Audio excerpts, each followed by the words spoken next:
Hey folks, well it is around day 115 here. As you can probably hear above me, the rain is continuing to come down. And as a little update to this kind of 7-day check-in that we've been doing over the course of the entire of the season, it is now into the fall on my end. And so what that means is that the growing season for this baby for me is just about at the very end here.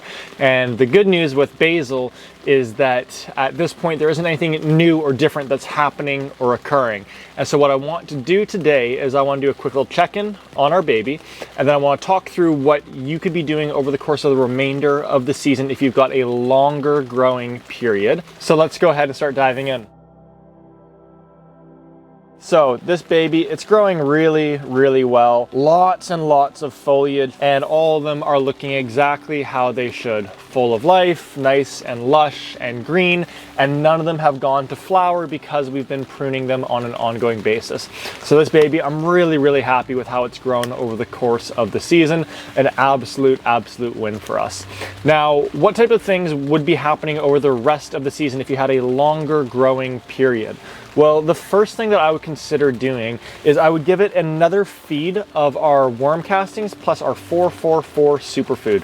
So all that you're going to be doing in that instance is just taking one handful of worm castings and about kind of 2 to 3 tablespoons of the superfood to spread around the base of the plant, right where the stem goes into the soil. And you're just gonna do that as what's called a top dressing. So you just sprinkle it all around on the top of the soil and then massage it into the top 1 inch of that soil.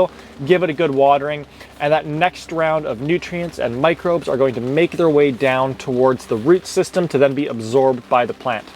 The second piece that I would be doing is continuing to harvest it on an ongoing basis. So, when the time is right, such as right now, I would go ahead and continue to prune this at the nodes. So I'm gonna go ahead and harvest that off, and I would do that in a couple other areas, make myself a little dish. Something I know that everybody knows at this point that I'm super biased towards pesto, so it would probably go towards a pesto, but even just having it on like a slice of bread with some fresh tomatoes, and then just dicing up the basil leaves really nicely is something I've been doing quite a bit over the last little while here.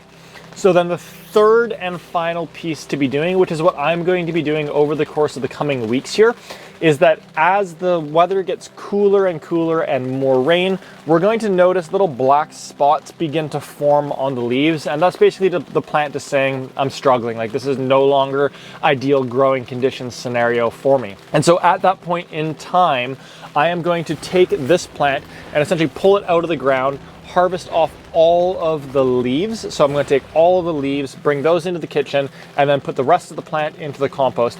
And with all of the leaves from all of my basil plants, I'm then going to turn all of that into pesto that I then turn into little pesto pucks and put into the freezer. We've got a whole recipe on how we go about doing this. I'm going to put the description, or that link to that, in the description down below.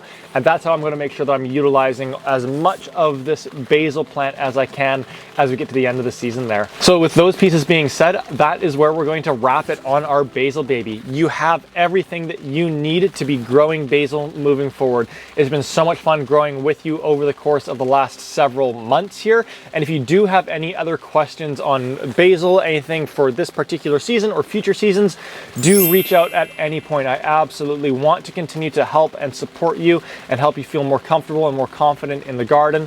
But I'm so proud of everything that you've accomplished this season, and can't wait to catch you on the next videos, the next lessons, all that good stuff. So I'll see you then.